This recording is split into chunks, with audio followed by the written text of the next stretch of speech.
آپ کے علم میں ہوگا کہ اس وقت دنیا کی کل آبادی سمجھی جاتی ہے 6 ارب یعنی 600 کروڑ. اس میں کم سے کم 120 کروڑ مسلمان ہیں امت مسلمہ.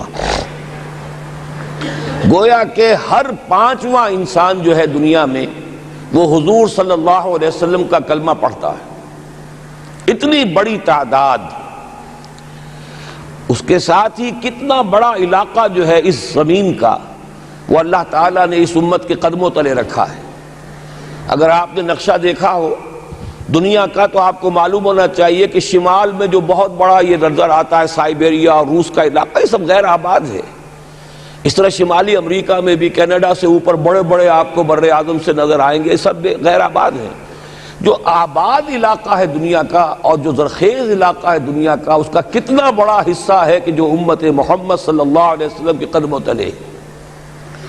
انڈونیشیا ملائیشیا سے چلے آئیے، اس کے بعد مسلسل چاہے کہیں مسلمان اقلیت میں تھوڑے بہت ہیں، لیکن پھر بنگلہ دیش آتا ہے، بڑی عظیم اکثریت کا ملک ہے. پھر بھارت میں اگرچہ اقلیت میں ہے لیکن 20 کروڑ مسلمان بھارت میں اس وقت ہے. پھر جو پاکستان سے شروع ہوا سلسلہ، افغانستان، ایران، چلتے جائیے ادھر ترکستان، چینی ترکستان، روسی ترکستان، پھر آگے چلیے عالم عرب، افریقہ کا پورا شمالی علاقہ، افریقہ کا تقریباً سارا وسطی علاقہ. یہ سب کیا ہے؟ کتنا بڑا رقبہ ہے. اور ہر طرح کی نعمت اللہ نے دی ہے. اس میں نباتات بھی ہیں، اس میں معدنیات بھی ہیں، اور سب سے بڑھ کر آج کی دنیا میں جو اہم ترین شے ہے کہ پیٹرول جو ہے، تیل جو ہے، اس کے سب سے بڑے ذخائر وہ ہیں کہ جو مسلمانوں کے قدمے تلے. اتنی تعداد میں ہونے کے باوجود، اتنے وسائل کے پر بظاہر قابض ہونے کے باوجود، سوال یہ ہے کہ کیا آج دنیا میں امت مسلمہ کو عزت حاصل ہے یا یہ ذلیل ہے؟ اسے غلبہ حاصل ہے یا مغلوب ہے؟ اسے کوئی دنیا میں وقار حاصل ہے یا یہ بالکل بے وقار ہو کر رہ گئی؟ یہ بات ہے جو ہمارے سمجھنے کی ہے. آج کیوں ذلیل کہ کل تک نہ تھی پسند، گستاخی فرشتہ ہماری جناب میں. اس وقت صورت یہ ہو چکی ہے، آپ کو معلوم ہے کہ ہر جگہ پر پسماندگی کا نشان مسلمان ہیں. ہمارے سارے وسائل پر دوسروں کا قبضہ ہے. ایک ہی شے رہ گئی تھی، تیل، خلیج کا تیل، اس پر بھی آ کر امریکہ کی فوجیں ان کے سر پر بیٹھ گئی ہیں. سارا کا سارا تیل اب ان کے قبضے میں ہے. ادھر خلیج کے دہانے کے دونوں طرف وہ اپنے مورچے بنا رہے ہیں تاکہ یہاں کسی کا داخلہ نہ ہو سکے. بڑے بڑے جتنے لوگ ہمارے ہیں ان سب کی دولت ان کے پاس ہے. کہنے کو تو سلطان اور برونائی دنیا کا امیر ترین آدمی ہے، لیکن دولت ہے کہاں اس کی؟ انویسٹڈ تو وہی ہے، اسی کے بینکوں میں ہے، انہی کی کمپنیوں میں ہے. کسی کے پاس کچھ نہیں ہے. سعودی عرب کے کوئی ڈالرز ہیں تو کہاں ہیں؟ جیسے شہنشاہ ایران کا جو اثاثہ تھا، سرمایہ تھا، جو سارا کا سارا انہوں نے جو ہے وہ فریز کر لیا. تو یہ دولت تو ساری وہی ہے. کہنے کو ہے کہ آپ کے اکاؤنٹ میں اتنا روپیہ ہے، لیکن سوال یہ ہے کہ وہ اکاؤنٹ فی الواقع کس کے قبضے میں ہے؟ پھر آپ کو معلوم ہے کس طریقے سے مسلمانوں کے ساتھ سلوک ہو رہا ہے. ہر جگہ پر جہاں چاہیں، جس طرح چاہیں انہیں ستا لیں. اور ان میں بھی سب سے بڑھ کر جو بات میں آپ سے کہوں گا، آج دنیا میں جتنے بڑے پیمانے پر محمد عربی صلی اللہ علیہ وسلم کی توہین و تذلیل ہوئی ہے، پوری انسانی تاریخ میں نہیں ہوئی. رشدی نے کتاب لکھی، بدترین حملے کیے. کیا رنگیلا رسول کتاب تھی جو لکھی تھی کسی ہندو نے، جس کو کہ ایک مسلمان نے پھر خنجر گھونپ کر اور ہلاک کر دیا تھا. وہ تو کچھ بھی نہیں تھی. اس کتاب کو رنگیلا رسول کو 100 سے ضرب دیجئے تو یہ کتاب بنتی ہے سیٹنک ورسز، اور وہ ملینز نہیں بلینز کی تعداد میں شائع ہوئی. اس کے خلاف احتجاج اگر کسی نے کیا ہے تو ان کے اوپر جوتے پڑے ہیں، ان پر ڈنڈے پڑے ہیں. پوری مغربی دنیا اس کے پیچھے آ گئی ہے، سپورٹ کیا ہے. لے دے کے ایک ملک نکلا ایران، اس نے کم سے کم یہ کہ اس کے قتل کا فتویٰ تو دیا، لیکن کیا کرے، قتل کرنے کی تو نوبت نہیں آئی. پورا عالم عیسائیت اس کی پشت پناہ ہے، اس کی مدد کر رہا ہے.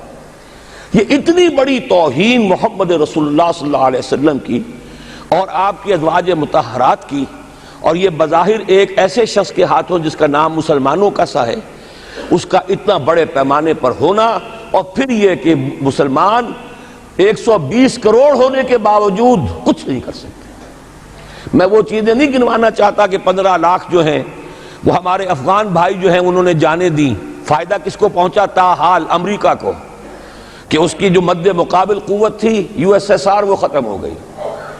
اسی طریقے سے جو کچھ کشمیر میں ہو رہا ہے، ہماری بے حمیتی، بے غیرتی کا عالم یہ ہے، ہم کچھ اندر خانے تھوڑی بہت کو مدد کر کے سمجھتے ہیں کہ ہم نے فرض ادا کر دیا، جبکہ فرض تو یہ ہونا چاہیے تھا کہ ہم براہ راست اعلان کرتے اور انڈیا کو الٹیمیٹم دیتے کہ سٹاپ دس بزنس، یا یہ کہ پھر ہم سے جنگ ہے۔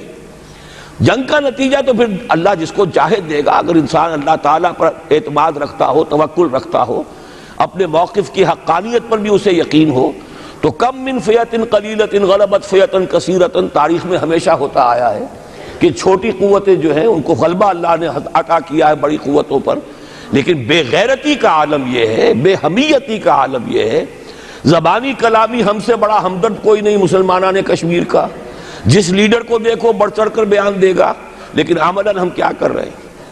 یہ ساری صورتحال جو میں نے آپ کو بتائی ہے، ویسے تو اب یہ کہ اگر اس میں ایک خاکہ سا میں نے آپ کے سامنے رکھا ہے، اس میں رنگ بھروں تو ظاہر ہے کہ یہ پورا گھنٹہ اسی میں لگ جائے گا، لیکن جو اس کا اصل لب لباب ہے وہ یہ ہے کہ ہم اپنی جگہ بڑے خوش ہیں کہ ہم امت مرحوم ہیں، ہم تو امت محمد ہیں صلی اللہ علیہ وسلم، ہم تو اللہ کے پیارے ہیں، ہم اللہ کے لاڈلے ہیں، ہمیں اللہ کی شفاعت، ہمیں اللہ کے رسول کی شفاعت بھی ملے گی، جنت تو گویا کہ ہمارا پیدائشی مقام ہے۔ یہ سارے جو بھی ہمارے ذہنوں کے اندر ہیں خیالات، اور یہ جو ہمارے من گھڑت عقائد ہیں، آپ سوچئے کہ جب ہم جو آبجیکٹیو کنڈیشنز ہیں، گیون کنڈیشنز ہیں، جو سامنے کے حالات ہیں، ان سے جب تقابل کرتے تو معاملہ بہت مختلف ہے۔ یہ کیوں ہے؟ اصل میں سوال جب تک آپ اپنے سامنے نہیں رکھیں گے، اس کا جواب جو ہے اب اس پر غور کیجئے، کیوں ہے؟ کیا اللہ تعالیٰ کو محمد الرسول اللہ کی عزت و حرمت پیاری نہیں ہے؟ کیا محمد الرسول اللہ اللہ کے پیارے نہیں ہیں؟ حبیب رب العالمین نہیں ہے؟ کیا اللہ تعالیٰ کو کفار سے زیادہ محبت ہے؟ کیا وجہ ہے؟ رحمتیں ہیں تیری اغیار کے کاشانوں پر، اور برف گرتی ہے تو بیچارے مسلمانوں پر۔ سائنس میں وہ آگے ہیں، مالیات پر ان کا شکنجہ کسا ہوا ہے پوری دنیا پر، تہذیب ان کی ہے، تمدن ان کا ہے، ہم تو ان کے کیمپ فالوورز ہیں، نقش قدم پر چل رہے ہیں، ہم تو ان کی صرف یہ کہ نقالی کر رہے ہیں۔ تو سوچئے وجہ کیا ہے؟ کیا اللہ کو کفر زیادہ پسند ہے اسلام سے؟ کیا اللہ کو محمد الرسول اللہ صلی اللہ علیہ وسلم کی عزت و حرمت کا کوئی خیال نہیں؟ سوچنے کی بات ہے۔ ظاہر بات ہے کہ ان سوالات کا جواب تو ہاں میں آپ نہیں دے سکتے، یقیناً ایسا نہیں ہے۔ بہرحال وہ کافر ہیں، وہ اللہ کو نہیں مانتے، اللہ کے رسول کو نہیں مانتے، چلیے اللہ کو کسی نام سے مان لیا، گاڈ کہہ دیا، لیکن اللہ کے رسول کو تو نہیں مانتے۔ ایمان کا سارا دار و مدار تو رسالت پر ہے، اللہ کے اس کلام کو تو نہیں مانتے، اور اس کے باوجود ان کے لیے عزت ہے۔ رحمتیں ہیں تیری اغیار کے کاشانوں پر، برف گرتی ہے تو بیچارے مسلمانوں پر۔ یہ ایک لمحہ فکریہ ہے، یہ سوچنے کی بات ہے کہ ایسا کیوں ہے۔ اس کا جو جواب میں آپ کو دوں گا وہ ذرا سا کڑوا جواب ہے، نوارا تلخ ترمیزن چو ذوق نغمہ کمیابی۔ بات کہنی پڑتی ہے، جب تک کہ کڑوی بات کہی نہ جائے، حقائق کو دیکھنے کی جرت پیدا نہ کی جائے، مواجہہ نہ کیا جائے، فیکٹس کو فیس نہ کیا جائے، اس وقت تک بات صحیح نہیں ہوگی، اور نہ ہم صحیح تشخیص کر سکیں گے، نہ صحیح تجویز کی طرف ہمارا ذہن منتقل ہوگا۔ میں بہت سخت بات کہہ رہا ہوں، آج آسمان کے نیچے اس زمین پر عذاب الہی میں گرفتار امت مسلمہ ہے۔ بالفعل آج ہم امت مرحومہ نہیں ہیں، رحمت والی امت نہیں ہیں، امت معذبہ ہیں۔ آج ہم پر اللہ کا عذاب ہے۔ وہ کیوں ہے؟ دیکھیے، اللہ کا قانون یہ ہے، اور یہ اللہ کی سنت ہے، میں نے اپنی ایک کتاب میں اس پر مفصل بہت مضمون لکھا ہے، قرآن کا قانون عذاب۔ ایک عذاب تو آیا کرتا تھا ان قوموں پر جن کی طرف اللہ رسول بھیجتا تھا، اِنَّا أَرْسَلْنَا نُوحًا إِلَىٰ قَوْمِهِ۔ اگر رسول کی بات مان لی تو قوم کے لیے بہت خوشحالی ہے، مبارکباد ہے، اللہ کی رحمتوں کے سائے ہیں، اور نہیں مانی تو بربادی ہے، تباہی ہے، خاتمہ ہے۔ پوری قوم نوح غرق کر دی گئی، پوری قوم عاد ختم کر دی گئی، حضرت ہود کو نہیں مانا۔ پوری قوم سمود ختم کر دی گئی، حضرت صالح کو نہیں مانا۔ عمورہ اور صدوم کی بستیاں ختم کر دی گئی، حضرت لوط کو نہیں مانا۔ آل فرعون غرق کر دیے گئے، حضرت موسیٰ کو نہیں مانا۔ مدین کے علاقے کو تباہ کر دیا گیا، حضرت شعیب کو نہیں مانا۔ یہ بات سمجھ میں آ گئی؟ لیکن جب سے نبوت اور رسالت کا سلسلہ ختم ہوا، اس قسم کا عذاب اب دنیا میں نہیں آ سکتا۔ وَمَا كُنَّا مُعَذِّبِينَ حَتَّى نَبْعَثَ رَسُولًا، ایسا عذاب ہم نہیں بھیجتے رہے جب تک کہ رسول کو نہ بھیج دیں۔ رسول آ گیا، اس نے حق کو بیان کر دیا، بات کو کھول کھول کر مبرہن کر دیا، ہر چیز واضح کر دی، کوئی مغالطے کا امکان نہ رہا۔ جاء الحق وزهق الباطل، ہر شے جو ہے دودھ کا دودھ، پانی کا پانی جدا ہو گیا۔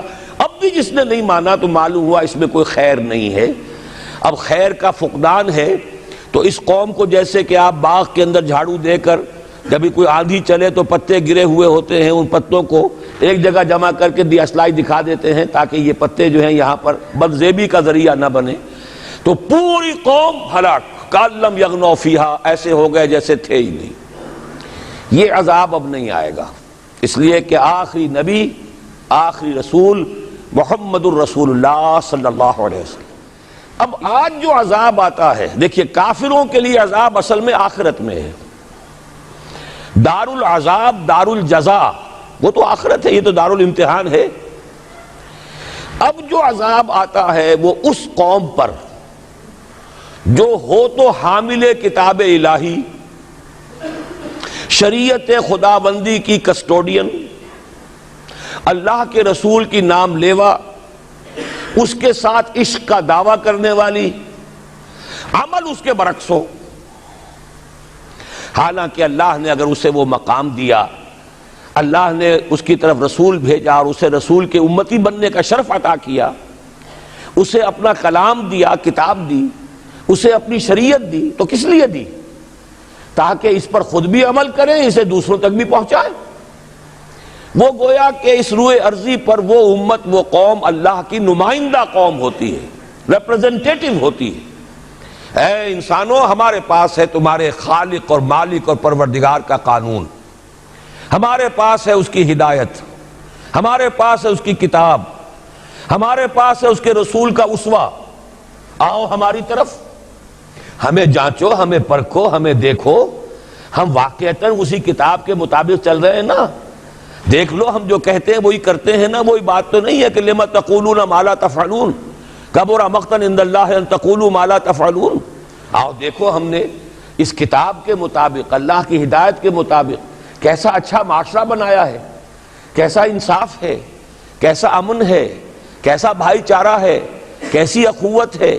آؤ دیکھو ہمارے ہاں تقسیم دولت کا نظام کتنا صحیح ہے۔ ایسا نہیں ہے کہ کوئی جو ہے اسے دولت کی بدہضمی ہو رہی ہو اور کوئی وہ ہے کہ جو بھوکا مر رہا ہو، ایسا نہیں ہے۔ دیکھو ہمارے ہاں انسانی شرافت، انسانی عزت، انسانی پریسٹیج اور انسانی حقوق بہتر سے بہتر شکل میں موجود ہیں، حریت ہے، آزادی اظہار رائے ہے، سب کچھ ہے۔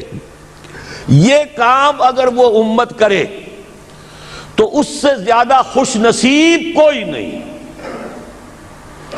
پھر دنیا میں اس کو غلبہ ہوگا، دنیا کی خلافت اس کو دی جائے گی، دنیا کی امامت اس کو دی جائے گی، دنیا کی قیادت اس کو دی جائے گی۔ جیسے کبھی اقبال نے کہا تھا کہ سبق پھر پڑھ شجاعت کا، عدالت کا، صداقت کا، لیا جائے گا تجھ سے کام دنیا کی امامت کا۔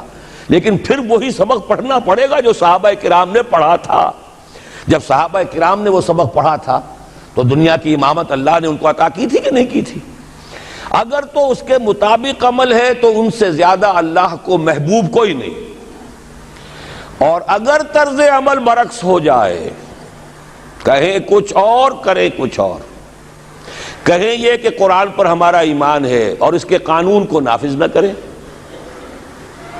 کہیں یہ کہ ہماری تو محبوب ترین شخصیت محمد ہیں اور ان کی سنت کے اوپر عمل نہ کریں صلی اللہ علیہ وسلم.